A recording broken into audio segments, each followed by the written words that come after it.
बिस्मिल्लाहिर्रहमानिर्रहीम। आज की वीडियो में हम डिस्कस करेंगे electrophilic substitution reaction of benzene और उसका जर्नल मैकेनिज्म। तो इलेक्ट्रोफिलिक सब्स्टिट्यूशन रिएक्शंस तो बहुत सारे हैं, जिसमें नाइट्रेशन, एलोजिनेशन, सल्फोनेशन और फ्राइडल क्राफ्ट रिएक्शंस हैं। लेकिन यहाँ सबसे पहले हम देखेंगे कि इलेक्ट्रोफिलिक सब्स्टिट्यूशन रिएक्शंस क्या होते हैं और उनका जनरल मैकेनिज्म क्या होता है। तो स्टूडेंट्स, इलेक्ट्रोफिलिक सब्स्टिट्यूशन रिएक्शंस ऐसे रिएक्शंस हैं जिनमें एक इलेक्ट्रोफाइल दूसरे इलेक्ट्रोफाइल को रिप्लेस करता है। For example, hydrogen is commonly considered as an electrophile in case of benzene. So जो इलेक्ट्रॉन डेफिशिएंट स्पीशी होती है उसको हम इलेक्ट्रोफाइल कहते हैं, जिसमें इलेक्ट्रॉनों की कमी होती है, या पॉजिटिवली चार्ज स्पीशी को इलेक्ट्रोफाइल कहते हैं। अगर एक इलेक्ट्रोफाइल को दूसरा इलेक्ट्रोफाइल रिप्लेस करे तो ऐसे रिएक्शंस को हम इलेक्ट्रोफिलिक सब्स्टिट्यूशन रिएक्शंस या शॉर्टली हम इनको ESR कहते हैं। तो अगर बेंजीन को कंसीडर करें तो बेंजीन पे जो मौजूद इलेक्ट्रोफाइल है वो H पॉजिटिव है, because carbon is more electronegative as compare to hydrogen, sp2 hybridization की वजह से। तो जो हाइड्रोजन होता है वो इलेक्ट्रो पॉजिटिव होता है और उसके ऊपर पार्शियल पॉजिटिव चार्ज होता है और वो इलेक्ट्रॉन डेफिशिएंट होता है, तो इस वजह से ये इलेक्ट्रोफाइल है। तो नॉर्मली जो इनकमिंग इलेक्ट्रोफाइल है उसको E पॉजिटिव से रिप्रेजेंट करते हैं। तो जैसे कि नाइट्रो ग्रुप है, हैलोजन हैलाइडाइन है, सल्फेट आइन है, ठीक है, यानी सल्फोनिक ग्रुप है। तो ये जो इलेक्ट्रोफाइल्स हैं ये नॉर्मली क्या होते हैं कि यूज होते हैं। सो ये आप जरा पहले देखें कि इसका अगर हम सिंगल स्टेप रिएक्शन देखें तो क्या होता है। This is benzene. बेंजीन पे ये जो हाइड्रोजन अटैच है, बेंजीन पे 6 हाइड्रोजन अटैच होते हैं, उनमें से 1, 2 या 3 हाइड्रोजन या इवन 4 हाइड्रोजन भी रिप्लेस हो जाते हैं। सो ये जो है E पॉजिटिव को इलेक्ट्रोफाइल है। अब ये इलेक्ट्रोफाइल इलेक्ट्रॉन डेफिशिएंट है और बेंजीन में एक पाई इलेक्ट्रॉन का एक ठीक ठाक आप यूं कह सकते हैं कि एक सेटअप मौजूद है, क्योंकि 3 अल्टरनेटिव पाई बॉन्ड्स हैं, तो ठीक ठाक आप यूं कह सकते हैं कि पाई बॉन्ड्स बेंजीन में कंसंट्रेटेड हैं। सो इन पाई बॉन्ड्स की वजह से, यानी पाई इलेक्ट्रॉन की वजह से, ये इलेक्ट्रोफाइल अट्रैक्ट होता है टुवर्ड्स बेंजीन और ये बेंजीन की तरफ अट्रैक्ट होता है और इस कार्बन के साथ आगे ये बॉन्ड बनाता है, जबकि H पॉजिटिव रिमूव हो जाता है इसके अंदर से।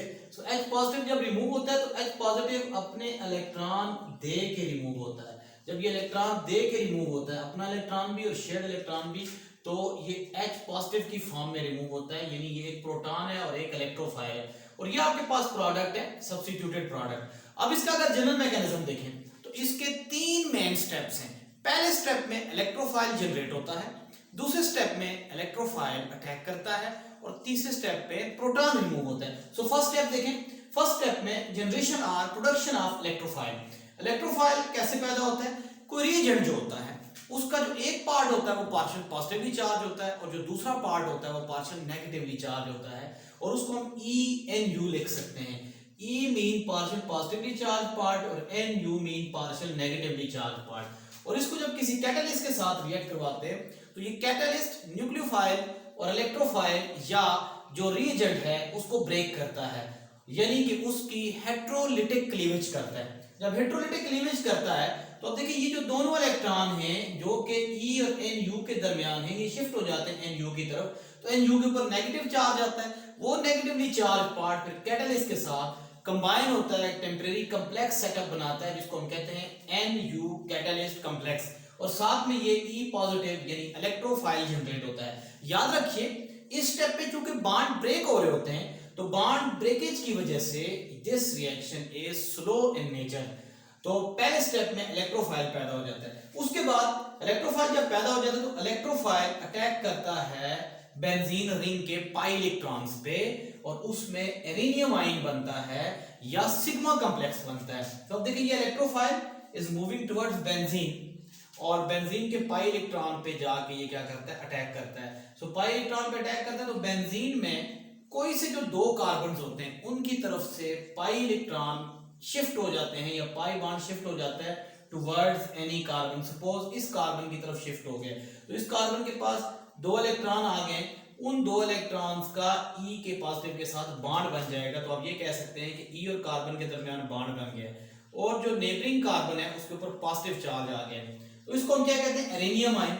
एरेनियम आयन के साथ इसका एक और नाम है, that is called sigma complex और इसका एक और नाम है साइक्लोहेक्साडाइइनाइल कैटायन।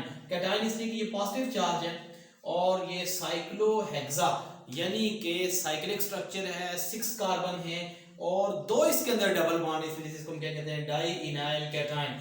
और इसका एक और नाम है फिनोनियम आयन, फिनोनियम आयन या कार्बोनियम आयन। तो कितने नाम हो गए, carbonium ion, phenonium ion, cyclohexadienyl cation, arenium ion, और जनरली हम इसको क्या कहते हैं, sigma complex. This sigma complex is detected with the help of IR spectra during the course of reaction। उसके बाद अगर हम देखें तो ये जो एरेनियम आयन बना है ये स्टेबल है, और ये क्यों स्टेबल है, बिकॉज ऑफ रेजोनेंस। सो आप यहाँ पे देख सकते हैं कि इसमें ये जो पाई पॉजिटिव चार्ज है, तो ये पाई इलेक्ट्रॉन इस तरफ शिफ्ट होते हैं। आप देखिए ये आपका स्ट्रक्चर ए है, इस स्ट्रक्चर ए में ये जो पाई इलेक्ट्रॉन है इस कार्बन की तरफ शिफ्ट होंगे, तो ये पॉजिटिव और नेगेटिव के दरमियान बॉन्ड बन जाएगा, और पॉजिटिव चार्ज जहां आएगा तो आपके पास स्ट्रक्चर बी बन जाएगा।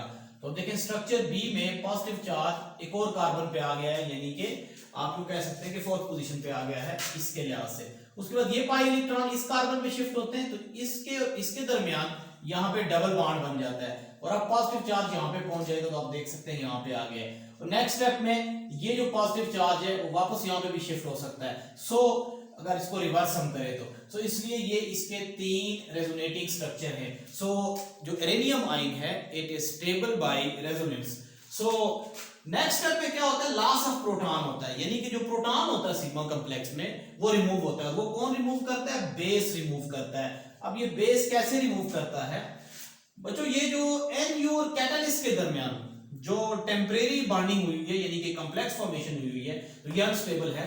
तो इसका नेगेटिव पार्ट आके प्रोटॉन को लेता है, और ये जो दोनों इलेक्ट्रॉन्स हैं ये शिफ्ट हो जाते हैं इस कार्बन की तरफ। तो इस कार्बन के पास जब दोनों इलेक्ट्रॉन्स आएंगे तो यहाँ पे क्या हो जाएगा, एक दफा फिर पाई बॉन्ड बन जाएगा, और ultimately this hydrogen in the form of proton will remove. तो आपके पास क्या चीज बन जाएगी, एक तो न्यूक्लियोफाइल रिमूव हो जाएगा, ठीक है, सॉरी आपका जो NUH है वो रिमूव हो जाएगा, NUH, और उसके बाद क्या होता है कि कैटलिस्ट भी रिमूव हो जाता है, ठीक है, और आपके पास ये प्रोडक्ट बन जाता है। This step is very fast. उसकी वजह ये है कि ये नेगेटिवली चार्ज स्पीशीज है, और ये जो प्रोटॉन है ये इमीडिएटली रिमूव होता है, इसलिए this reaction take place immediately. अगर हम इन सारे स्टेप्स को समराइज करें तो सपोज दिस इज बेंजीन, और ये जो AB है ये कोई न्यूक्लियोफिलिक रिएजेंट है। तो क्या होता है कि ये जो AB है ये आके अटैक करता है, और आप देखें ये बॉन्ड इधर शिफ्ट हो गया, तो जो A है उसके पास पॉजिटिव चार्ज आ गया और B के पास नेगेटिव चार्ज आ गया। तो ये जो A है ये आके बेंजीन के साथ क्या करेगा, बॉन्ड बनाएगा, और यहां से जो H है ये रिमूव होगा, तो H B के साथ मिलकर क्या बना देगा, HB। अब इसका मैकेनिज्म क्या है, मैकेनिज्म ये है कि ये दोनों इलेक्ट्रॉन किसकी तरफ शिफ्ट हो रहे हैं, B की तरफ शिफ्ट हो रहे हैं। B की तरफ शिफ्ट हो रहे हैं तो उसके ऊपर क्या चार्ज आ रहा है, नेगेटिव, और A के ऊपर क्या चार्ज आ रहा है, पॉजिटिव। अब ये A अटैक कर रहा है, और अटैक करने के बाद यहाँ पे आप देखें तो सिग्मा कॉम्प्लेक्स बन रहा है, ठीक है, और यानी ये इसका स्टेप नंबर 1 है, और ये इसका स्टेप नंबर 2 है। और उसके बाद क्या होता है कि सिग्मा कॉम्प्लेक्स के बाद जो है वो थर्ड स्टेप हो रहा है, और थर्ड स्टेप क्या हो रहा है, थर्ड स्टेप में ये जो एनायन B नेगेटिव है ये आके प्रोटॉन के ऊपर अटैक कर रहा है, और प्रोटॉन को रिमूव कर रहा है, और क्या बन रहा है, HB, जिस तरह यहाँ पे ऊपर बना था, और यहाँ पे क्या हो रहा है, प्रोडक्ट बन रहा है। तो ये बेसिकली हमारा जनरल मैकेनिज्म है। तो अगर हम इसकी समरी की बात करें तो 3 स्टेप हुए हैं। पहले स्टेप में इलेक्ट्रोफाइल जनरेट हुआ है, दूसरे स्टेप में इलेक्ट्रोफाइल ने आके बेंजीन रिंग पे अटैक किया है, और सिग्मा कॉम्प्लेक्स या एरेनियम आयन या फिनोनियम आयन बना है, और थर्ड स्टेप में जो प्रोटॉन है वो रिमूव हुआ है, कैटलिस्ट रीजनरेट हुआ है, और हमारा प्रोडक्ट बना है। अब इंशाल्लाह हम इनकी एग्जांपल्स पढ़ेंगे, जैसे कि nitration, halogenation, sulphonation, Friedl craft alkylation and Friedl Crafts acylation.